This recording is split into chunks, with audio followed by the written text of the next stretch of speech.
Welcome back, everyone, to the Westlake Dynasty here on NCAA 14. As last week, Westlake went to Knoxville in what looked like would probably be their hardest game of the schedule at Tennessee, taking on the Volunteers.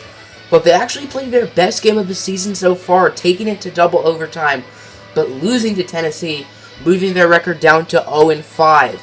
Can they get a win in their second rivalry game of the season? Their first one was week 2 against Utah, and Westlake got blown out 34-7. But now they're going to be taking on the Utah State Aggies from Logan, Utah, in the Lake Independence Battle. That is the name of the rivalry, as Utah State representing the Mountain West. That's where Westlake will be going next year, because obviously they're not going to win a national championship. It was if they win a national championship, then they have to go to the Pac-12. And if they don't, they go to the Mountain West, as they are in the Independence right now. And obviously, Westlake is not winning a national championship anytime soon. Welcome to the Lake Independence Battle here at Romney Stadium's the 4-1 Utah State Aggies, who have played really well this season, are going to be taking on the 0-5 Westlake Hornets, who almost beat Tennessee last week. Westlake is going to choose heads, even though tails never fails. And it lands on heads, so Westlake will choose to send their defense out first. Utah State has played some very solid football so far this season, as they are 4-1. On first down, Nelson looking to pass it. He's going to find up the middle, a wide open target, and that's Dax Raymond for 21 yards. Even though they are home, Utah State is wearing white jerseys. Don't know why, but that's their choice. As on first down, DJ Nelson is going to look to pass it. Nelson under pressure, and he's going to be sacked by Chavez. Westlake plans on starting C.J. Clifford today, a quarterback who got hurt last week. And Tyus Cummings did pretty well in his place, but they're still going to go with Clifford anyway. As on third down and 10, it is almost intercepted by Mel Flint. It was actually almost caught, but then Flint almost caught it as well. Interesting call, as Utah State is going to go for it here on fourth down and 10. Will it work? Tight end in motion from right to left.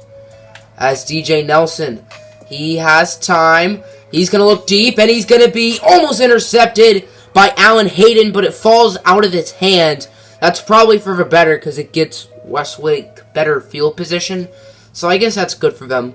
Good team. Last week on the first drive of the game, C.J. Clifford got hurt and was not able to return. And Tyus Cummings did pretty good in his place, but C.J. Clifford is still going to be starting. As on first down, Rashad Overstreet gets it up the middle for a nice gain of 27 yards. It is third down and 3 for Westlake. They are 1 for 1 so far on third downs today.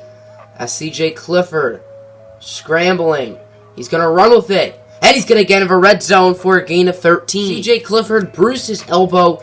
He should return to the game very shortly, as it's first and goal at the 1. Tyus Cummings is the quarterback in the game, as Malik Bostic, the junior, will tumble his way in the end zone, and Westlake will start this one off with the lead. We have an EA Sports Studio update as number 5 Michigan taking on the 3-2 Minnesota Golden Gophers, and so far Minnesota is currently up 3-0. Michigan will probably come back and win, but who knows? Minnesota could get an upset, and who knows? Maybe Westlake will get an upset. Last drive, Utah State looked good, but missed the conversion on fourth down. It was on first down. DJ Nelson has running room. There he goes, and he's going to get tackled at the 45. It is first down and 10 at the 43-yard line for Utah State. We're having another solid start to this drive as DJ Nelson on first down. He's going to be coughed up behind the line of scrimmage for a sack by Triple V's Victor Van Victor, who after a great start to the season has been quiet the past few games. It is second down and 13 after the sack by Victor Van Victor, his 5th sack on the season. As Nelson looking to pass it, he has time. No, he doesn't. He's going to be brought down this time by Conrad Novak, making it 3rd and 18. It is 3rd and 18 for Utah State. They're 1 for 2 on third down so far today, which is 50%.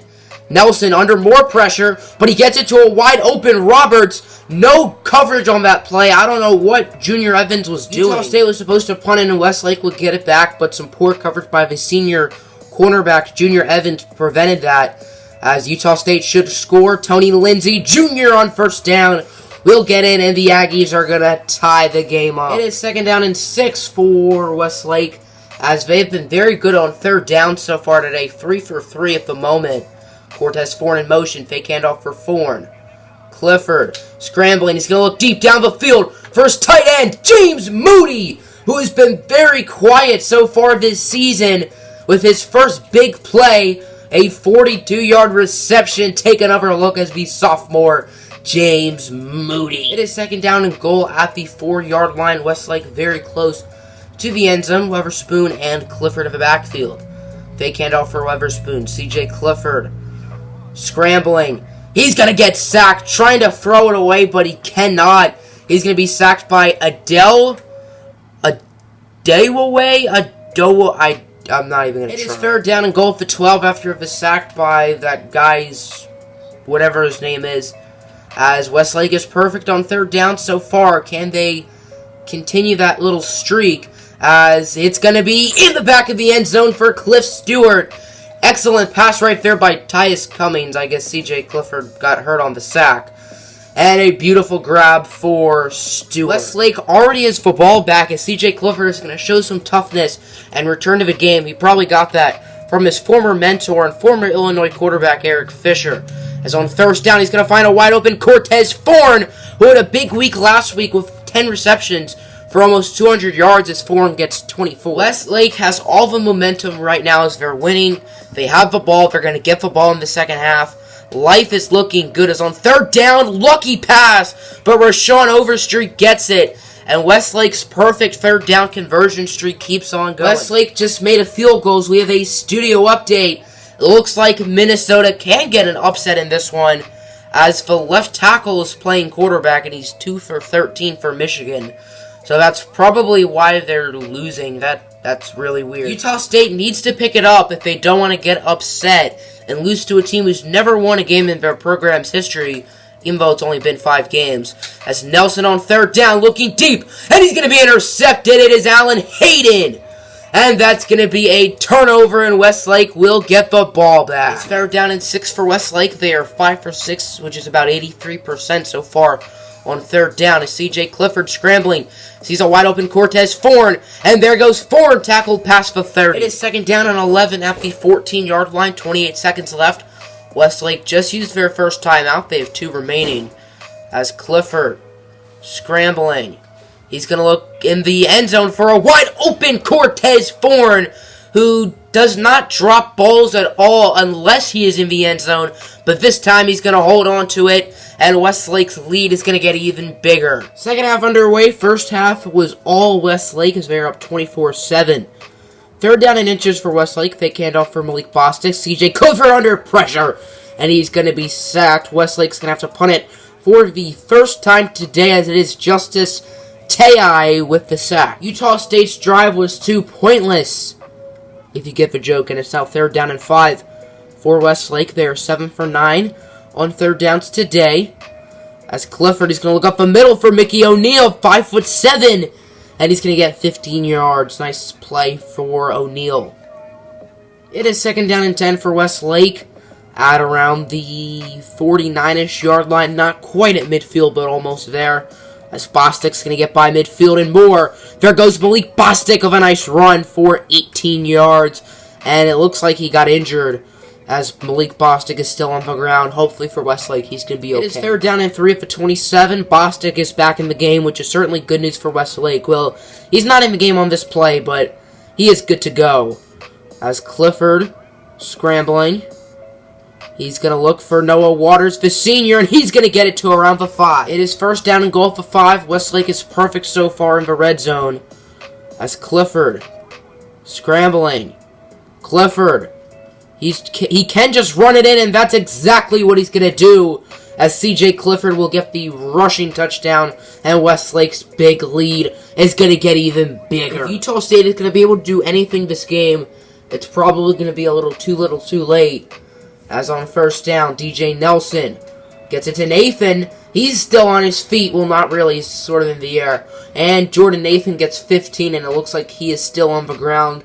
So hopefully for Utah State, he's going to be okay. Jordan Nathan strained his pectoral, and he will return to the game, as it is third down and 4 for Utah State. DJ Nelson looking to throw it, but he missed with the wrong guy, Conrad Novak, who broke the school record for most sacks in the game. Well, actually, he tied it, as him and Victor Van Vector each have 3-sack games. Week 1, Van Vector had 3 sacks, and this week Conrad Novak has 3 sacks. It is 3rd down and 11 for Westlake.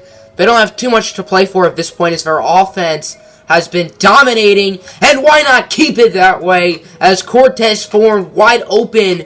He's going to get 33 yards and an easy first down. Cortez Thorne strained his shoulder. He will return to the game shortly as we are now in the 4th quarter. This isn't too competitive.